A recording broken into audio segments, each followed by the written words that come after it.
I consider lifting him up onto the bed, but quickly decide against it. I'm not nearly fit enough to lift up 100 pounds something of weight and gently put it back onto bed. Well, you could just like put a car jack beneath him and be like, bam, bitch! Just watch out that he doesn't fly out of the window or some shit. That'd be epic though. Just think about it. Besides, I fear even grabbing him may wake him up. I would much rather get him some much needed rest right now. He can complain all he likes and acts he's going to play games and sleep all day long, but it's obvious that if left to his own devices, he's going to deprive himself of sleep until he faints. Just like me doing. I think sleeping is stupid, man. You just waste time, you do nothing, sleep. I mean, yeah, it's important, but holy shit, how much you need to sleep as minimum as possible. But anyway. Or, you know, fall asleep during exams, which may just be worse. How do you fall asleep? I don't know, I don't think you can fall asleep during exams. Your brain is like, piece of shit, right? And you just can't be like, fuck this, I'm going to sleep, man. I still can't just leave him there if he catches a cold. Just put a blanket on him. What the fuck? He's going to be miserable. I walk over to my closet and tiptoe until I can reach the blanket. There you go. It's something I brought to use as a second blanket on colder nights. And Dan, where is she sleeping? He's already on the bed. Where's that the wall? It's a weird fucking wall. Anyway, instead of layering it over my bed, however, I crawl closer to Aaron and gently place it over Aaron's sleeping body to keep it warm. And he still have his headphones. Holy shit! What the fuck, man? With my proximity to him, I can't help but notice his lashes and frown slightly in envy. His lashes are way longer than mine. This is completely unfair. Almost as soon as the blanket covers his body, Aaron begins to snore softly. I knit my brows in surprise and laugh. In his sleep, he looks relaxed, blissful. Too bad the sounds he's making aren't quite so serene. Something about the situation feels comfortable, like home. I almost wish this could go on forever, and I almost think I can. Because of the angle with me and Aaron both facing the same direction, I can't even see his broken strain. I just fucking forget it. God damn it. Just because it's there doesn't mean you have to acknowledge it. It doesn't mean you have to play by the rules. Just goddamn forget about it. It's not so hard. Almost. But of course the thoughts about red strings are almost as much as part of me as my own name at this point. And they do return. And with these thoughts, the now familiar uncertainties and insecurities enter my mind as well. Why? Even after hours and hours of thinking, until my head hurts, I come no closer to understanding why everything had happened the way it did. Maybe if we weren't so stupid. Why is Aaron's string broken? Why is mine invisible? Why can't I see the strings? I've always believed that everything happens for a reason, but what is the universe trying to accomplish? Why did all of this have to happen? Especially the part about Aaron losing his soulmate. How is that fair? He deserves happiness just as much as anyone else does. Even more so, even considering how pure and sweet he is. No, I shouldn't go down that path of thought again. It won't do anything but make me even sadder. I should focus on the situation at hand, and I can't read, sorry.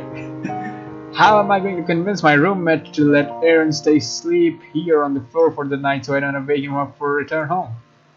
What time is it even? I glance at my phone, checking the time, and it's 11:11 stares back at me. Wasn't there something about 11:11 and wishes? Holy shit, really? Maybe it was 10:10 or wishes, or 12:12 or wishes, or I don't know, it could be any number and wishes. Who cares? Just make a wish, and what do you do after a wish? I don't know. Go to sleep. Probably. It may be childish, silly thing to do, but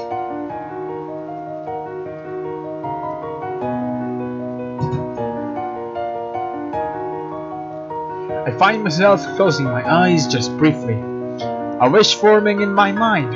A little luck never hurts anyone, right? What should I wish for? I don't know. My soulmate, Aaron's happiness. I guess it's like, I guess it's telling to choose where it's like, yeah, I get it. I'll go with Aaron at this point. I mean, come on, man. He's been trying to get that booty for a long time. Alright. It's strange I hadn't left to make my usual but the thought that forms in my mind is about Aaron instead.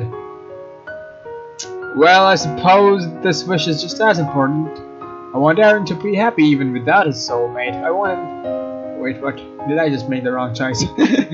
I can't tell that the choices are not very telling. Anyway, to be able to smile every day with nothing but pure joy, to be with a girl who's deserving of his affection and kindness, even though you just said your string is broken and his soulmate is dead and never find soulmate and stuff like that. Oh shit, I didn't save before. God damn it. Fuck, I didn't save before I made the choice. Anyway. Someone who will love him in return. Despite my genuine desire to see Aaron happy, it's difficult to ignore the growing feelings of jealousy and anger growing in my chest, making my heart feel like it weighs 1,000 tons. Jealousy at the thought of the faceless girl who will be under the wheel walking down the how do you pronounce it? Aisle. Yeah, I remember. Holy shit. Walking down. Excuse me. Let's move on. Walking down the aisle to awaiting Aaron one day, anger at the thought of Aaron directing his affections toward someone who isn't made, and goddamn it, change our goddamn mind. Is that so hard? But why? Aaron chooses that moment to let out a particularly loud snort that sounds more like a snorting pig, and I raise my head and shout, giggling. You're an idiot. I keep my whisper quiet enough to not wake Aaron, and he doesn't even stir. Still peacefully sleeping the night away. Just like that, I realized the answer. Jesus Christ! It's Jason Bourne. Aaron, I really do like him, don't I? Well, just like, just nothing more. Just I can only chuckle at my instant reflexive denial, even my own mind to nobody but myself. You can admit it, Valerie, you love him. There we go, finally. Admittance feels like a little relief, a burden off my shoulder, and my laughter grows relaxed and joyous even. I cannot believe it took me so long to realize. Holy shit, you're stupid. How does that take anyone so long to realize? But when? I can't pinpoint a time. A while, perhaps. Clearly, I wouldn't have been so worried about soulmates and the string of fate and told Aaron about my biggest secret of life if we weren't at least a little attached. Okay, a lot attached. I've lived with these strings for 18 years of my life. There's no other reason for me to have randomly started revisiting the thoughts and doubts that I had concluded back when I was a child. Even when I was still young, I had already decided that no matter what, I was going to find my soulmate. I had already made up my mind and made myself firmly believe that he was out there. He must be. Holy shit. I just choked on my own spit, dude. How does that even happen? I'm retarded. Let's move on. Luke's appearance followed by my growing friendship. Wait, Luke's appearance. Luke's appearance followed by my growing friendship with Aaron triggered these fears within me to expound until they can no longer be ignored. But Luke's appearance, what? I don't know. Let's go. They have caused me countless headaches, endless sleepless nights, yet in the end I'm grateful. Only now do I realize how my life thus far has been fettered by these thoughts. The worries about missing out on what everyone else seemed to have within reach. But no more. Admitting I'm in love with Aaron, letting go of my stubborn faith in the existence of my soulmate, it all feels like almost a relief. Like the burden of the world I didn't realize I've been carrying has been lifted off my shoulders. Yes, red string of fates exist and soulmates exist, But the truth is my own red string of fate is invisible. And if I as much wish... Just a second. I just thought of a theory, but hey, that can wait. If I as much wish at a soulmate, I have no way of knowing for sure. I shouldn't deprive myself of love, a happily ever after with the man I treasure because of a stranger whom I can't even guarantee. That's what I said! That's just what I said earlier. Holy shit, it's almost like he can read my mind, Valerie. Amazing. I love Aaron, and I don't know if... God damn it, you don't know. Seriously, god damn it. You're stupid. Perhaps for the first time in my life, I'll let myself date like a normal girl would without caring about the status of his or my string. I'm going to risk the relationship and I'll be damn happy to do so. If I ever journey abroad in future, it won't be to pursue some non-existent lover whom I already have found a spouse of his own by then. Yeah, holy shit, that's the point. I mean, she can see the string, but her supposed soulmate can see the string, but who's already married and shit. That's something you gotta take into consideration. Anyway, I take a deep breath, feeling my heart skip a beat as I gaze upon Aaron's peaceful sleeping face. He really has grown so precious to me, almost without my realizing. I'll tell Aaron about my feelings after the finals. Not now, because I can't afford to distract myself from studying, and I don't want to distract Aaron from his. What's the goddamn time? Steam overlay. I think I got 5 more minutes or something. Anyway. How exactly will I confess to him though? Of that I'm not sure yet. Well, I suppose I still have a few more days to think about it here and there. I'm sure it'll work out. I hope. A yawn escapes my lips, although I struggle to contain it. Slowly, I begin to drift myself off to sleep. In my fatigue, my jumbled thoughts about red strings and soulmates intermingle and then fade away. I'm glad I've thought about it long enough, often enough. It's time to be free, at least temporarily. I never believed I'd think it, but I almost feel grateful for the fatigue, for pushing such thoughts away. I close my eyes and everything goes dark. Holy shit, no shit, Sherlock. But the darkness feels almost warm and welcoming, happy.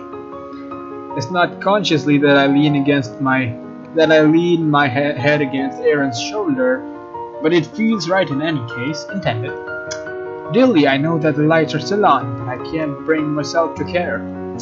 I'm not going to sleep. I'm only going to keep my eyes closed for a quick break. And only for a few minutes at that, just a few minutes. Just a few, and then next morning, holy shit. I mean next evening? Is that evening? Probably. I groan with exhaustion, hating everything about my life at this moment. I guess on the bright side, I'm finally done with my final exam for this stupid generalist class. On the not so bright side, that was the worst 3 hours of my life. Aaron waves at me as soon as I exit the building, and I smile in surprise, walking to him. Hey, were you waiting for me? Don't flatter yourself. I was just watching the landscape. What landscape is there to watch? Our campus isn't even that pretty, and we see this place way more frequently than we'd like. You can't be honest, you know. Oh, come on, man. Let a guy pretend to be coy or whatever. You're ridiculous. Like that's any news. Sorry I took so long. Hard test. How did it go for you? Okay, I guess.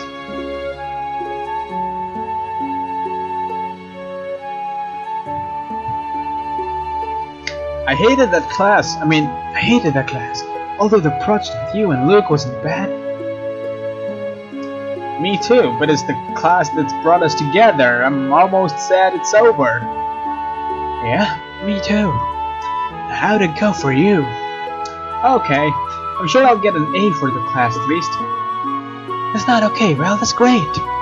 I mean, all I need is a C on the final. Bragger. I needed an A 7.23%. That's incredibly specific. Better specific than being unprepared and getting a grade docked because of 23% on your 0.23% on your final, right? Sure. After a long pause, I gestured roughly towards the dark circle under his eyes. All-nighter? Too many. You too? Of course! Colleges are probably subsidized by those energy drink companies or something. Honestly, I wouldn't be surprised. There's a lull in our conversation, neither of us knowing what to say. A part of it is fatigue from cramming so long, but another part of me is my own anxiety over my decision. Although I'm not sure how Aaron looks so tense. Not sure why Aaron looks so tense himself. The semester is over now, and after all, holy shit, the semester is over. God damn, we're free! Dude, the semester break is like the best thing ever. The best fucking thing in the world. And after all, I decided I would have confessed to Aaron today. But how? Just say it, goddamn, but how? Holy shit. I still haven't decided what exactly to say and how to say it. Aaron speaks it before I can form the words that nag at me. So, we live nearby. Like, close. We went to the same high school, so unless you moved, we live in the same city. I didn't move.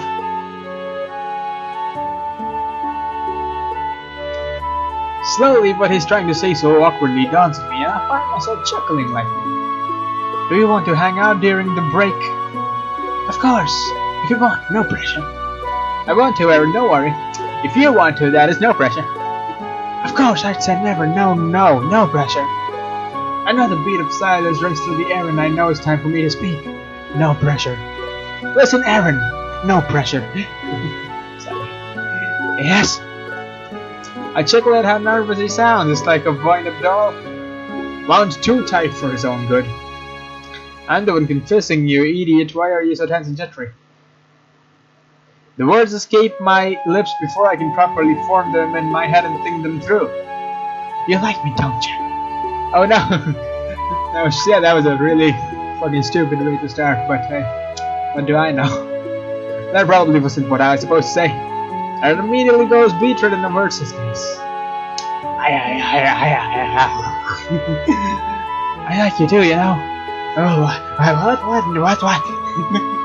For a brief moment, I wonder if I should give him time to process my words, and more importantly, figure out what the heck I'm going to say first. Then I decide to hell with it. My feelings for him feel... No, wait, my feeling for him feels almost spontaneous. The weight crept up on me so slowly that I couldn't notice until it was too late to forget about him. It's fitting that the confession be spontaneous too. I love you, Aaron. I do. Everything about you. Even your unending obsession with games and your pineapple hair. Especially the pineapple hair. That's the fucking best, Aaron. What about his soulmate? I'm surprised I'm saying this and even more surprised that I actually think. But I love you. I can't throw away a potential for a relationship with you for some meager chance at an intangible love that I might not even appreciate. Well, my stomach twists itself into knots, and before I forced my tight smile on my lips, how I feel inside. That was the worst fucking dialogue reading ever, but hey, let's move on. Does well mean yes, I'll date you, or no, thank you? This is awkward, I'll be leaving now. I think you know the answer, but yeah, whatever you want to think, Valerie. It means well. Shame on you, you bet me to it. Beat you to what? Confessing. I was going to confess to you as soon as finals were over. I would have done it much earlier, but I didn't want to distract you from your studies. So I was going, our semester is over. The rush of relief almost causes my knees to weaken, and I could almost laugh out loud from the pure joy that courses through me. Not quite knowing how to respond, I can only crack a joke, making fun of his addiction to games as usual. You were distracting me enough with your pleas for playing games together. Aaron grins, the relief blatant on his face. That's not distraction, that's relaxation. And it wouldn't have nodded at you while you were starting to, but we were trying to study if you were offended or something. Offended? Why would I have been offended? Well, am I not a nervous wreck? What did he say? Why am I not an oyster? Point taken.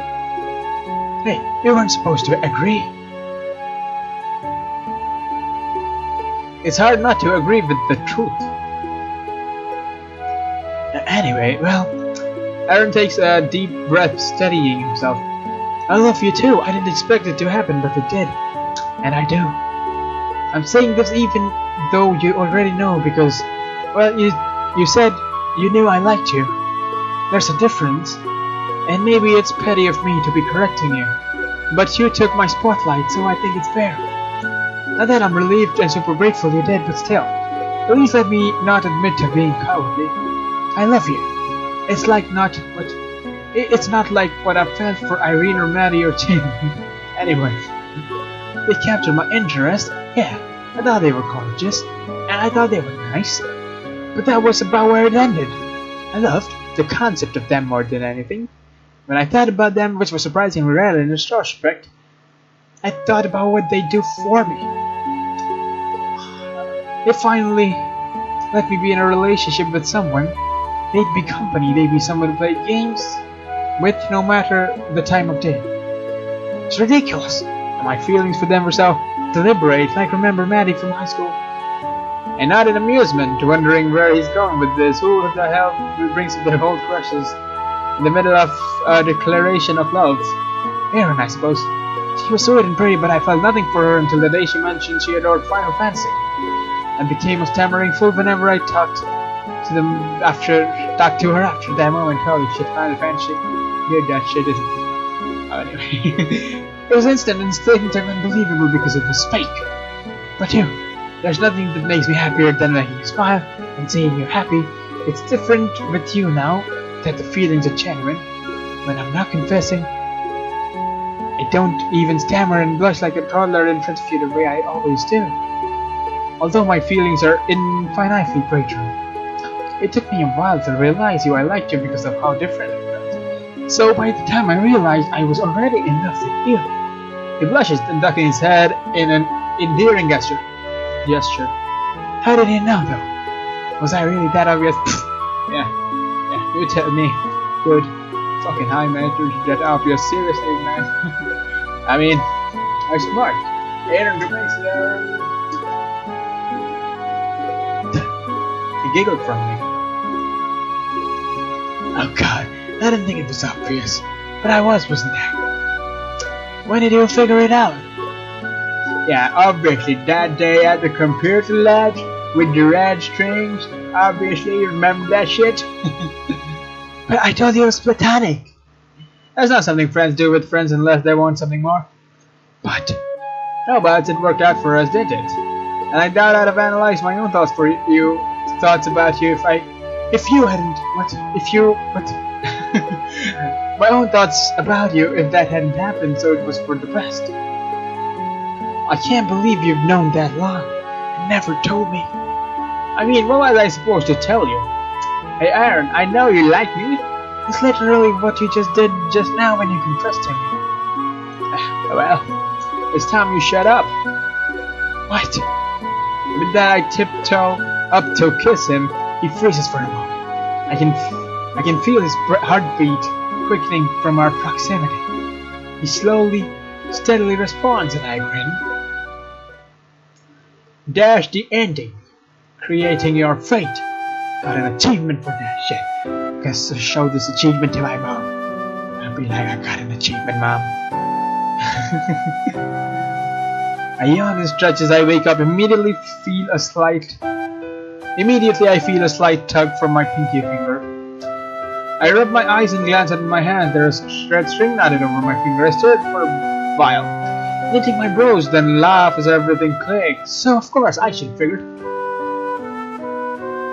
Just a week ago, just in time for my 2-week vacation from work, Luke randomly gave me round-trip tickets and a key to some vacation home he had near a scheduled but beautiful beach. Oh, so a lot of time has passed between then and now, I see. It had been completely unwarranted, but when I refused, he argued that I looked like I desperately needed a break.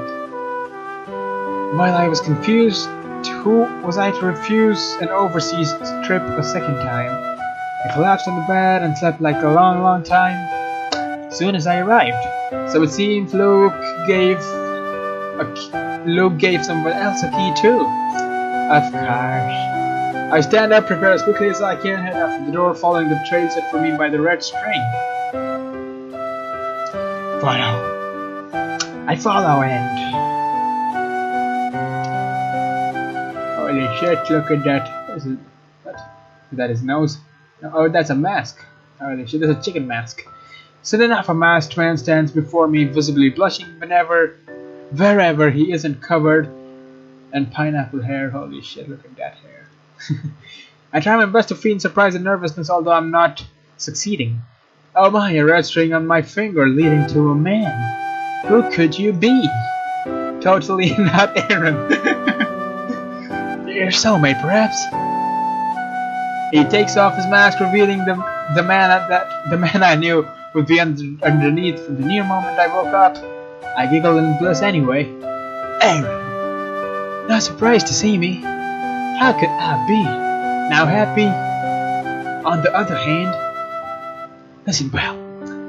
I love you so much, more than you can believe. I thought I loved you back in college, and I did, but the feeling has only grown, and that was nothing compared to what I feel for you now. And perhaps when we were 16, 17, 80, 90, and 100, and probably 102 as well. I don't think what my feeling for you right now is nothing too, even if I think that's impossible. I love your voice, your smile, the way you laugh, your optimism. I love the stories you tell, but I love the comfort I feel when you're snuggled up and silent too. I'd give up my games if that meant I could prove to you just how much holy shit, not the games. Aaron, not the games. He pauses and quickly whispers, please don't make me give up my games. I can, but I don't actively want to. He clears his throat, ignoring my amused laugh. Anyways, you mean so much to me. It's a throwback of the red strings of fate that we discussed so much back in college. He makes a small gesture at the red thread connecting our fingers. I don't know why you and Luke were born without the ability. What? I don't know why you and Luke were born without the ability to see the strings.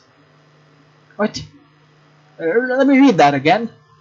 I don't know why you and Luke were born without the ability to see the strings. What? Oh my god, holy shit, what? Probably a mistype, you know what I'm saying? And I don't know, why don't you have one yourself? In any case, it's clear that if anyone's fated for you, it isn't me. But so be it. I love you, and at this point in our relationship, I hope to God I'm not mistaken when I say you love me too. This is our life. We can create our own fate. Red strings. So what if I can't see them? What if you don't have one? We can make one ourselves. We can make it so we can see a red string tying us together. Do you still not want to hear about the person on the other side of your string? The answer is pointless, since it would be somewhat anticlimactic and sad. But to tell that his soulmate has passed away, I can't help but ask. I'm sure they can find someone else. It'd be a shame if I sought out someone I didn't even love for merely some stupid string. For all I know, I'm one of the lucky ones with a broken string anyway. Now please quit distracting me for 3 more seconds. I don't want to lose my focus and mess this up. Look at them, please. Don't they look almost like rings to you? Holy shit, they are rings. So I thought I did too. Will you marry me, Valerie? Don't worry. I have another ring in my pocket too, a real. Do you even have to ask me at this point? What? Yes. Yes, of course I will. You will. Somehow Aaron's voice betrays more shock than all the surprise I felt today combined. He lifts me up in the air and swings me around, almost tripping up in the process, but he catches himself just in time. All this was unnecessary, but I'm so glad he went this far. Honestly, I'd have said it's over a cup of tea. Still, doing this felt important. Like closure, maybe. Closure for what? I hope you're not saying you want to close up our relationship just as it's beginning. Closure for this first chapter of our relationship. A new one is just beginning, much greater than the last, I hope. I hope so too. I bend down as Aaron lowers me slightly. Our lips touch, and everything feels right.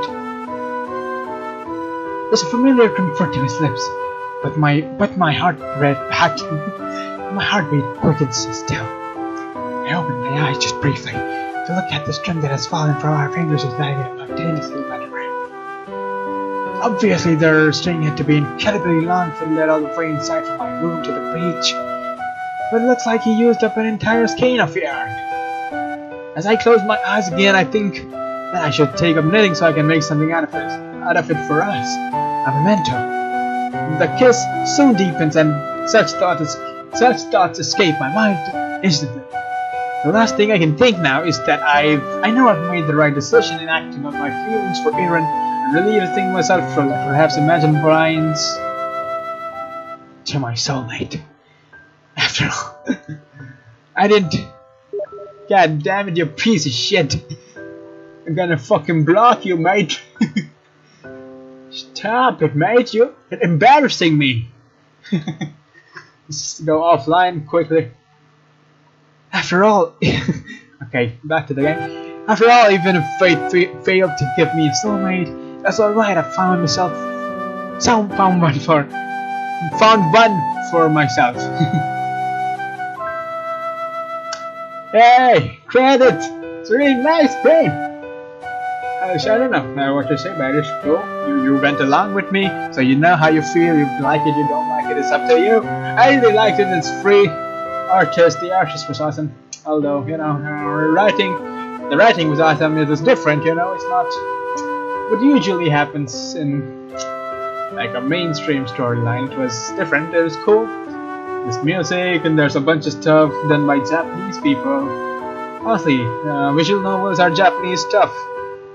Japan is like the land of visual novels. And I love visual novels, but it's like visual novels have a really small, specific niche carved out for them in the community of gaming audiences.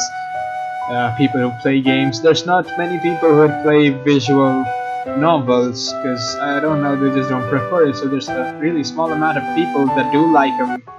And I do feel that a visual novel tells a story. Well, I guess just because it's just words. Well, this one's just words, but not all visual novels are words. There's gameplay too in some of them, and there's different elements to it. But I do feel that visual novels tell the story a lot better than your generic AAA games like your FPS games or your TPS games. You know what I'm saying, right? They may have good stories, but it doesn't impact. At least it doesn't impact me as much visual novels do. Anyway, that's enough of rambling around. Thank you so much for completing this series, The Red String of Fate, with me. If you liked it, I don't know. If you disliked it, I don't know. I really liked it. Anyway, that's all. I'll see you in something else that I'll try to make. Thank you so much for joining me. I hope I didn't bore you too much. Maybe a little bit, but hey, a little bit is okay, right? I'll see you next time. Goodbye. This is my outro, apparently. I don't have one. I'm fucking stupid. Oh, holy shit. Wait a second. Oh, fuck. I didn't save. Anyway. Also, before going, I'll try to do all the endings. There are 3 endings left. I know how to get to 2 of them, and the 3rd one I'm not quite sure, but I'll do it as a topic for another video. Anyway, goodbye.